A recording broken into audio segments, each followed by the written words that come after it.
I will be discussing the case of Pagdanganan versus Plata and Chan versus Carrera. In the case of Pagdanganan versus Plata, uh, Plata was the legal counsel of Eustaquio, and Pagdanganan was a member of Samanay. In the case,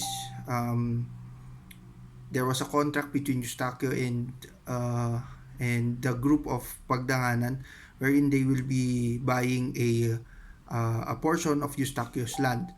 However, they were unable to make the monthly payments. That is why Eustaquio filed an unlawful detainer case, which went to the MTC, and the MTC favored the well held in favor.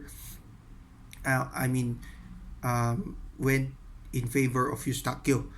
Um, the case really here is about the sinumpalaang salaysay that was signed by Pagdanganan, wherein Plata, the group of Pagdanganan, uh, especially the counter affidavit that was made by their attorney Kila, um, uh, they filed a counter affidavit against the grave threat case, which Plata filed against them. In the counter affidavit, all the members or the members of Samanay signed except for Pagdanganan. His name was signed by his common law wife Loyola. Now, the so that is the issue of the case. If Pagdanganan or Plata should have filed the case still, knowing that Pagdanganan was not able to sign against Pagdanganan, knowing that he was not able to sign the sinumpaang salaysay. So the issue of this case is whether Plata whether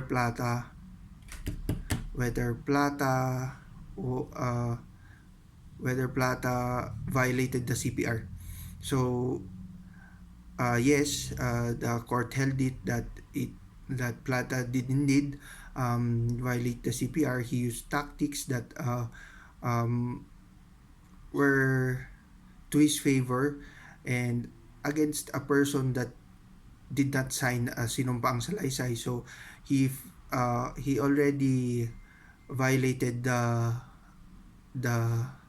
lawyer's oath, and also canon 8 and 10 of the CPR. So wherein specifically speaking, for the lawyer's oath, he wittingly and willingly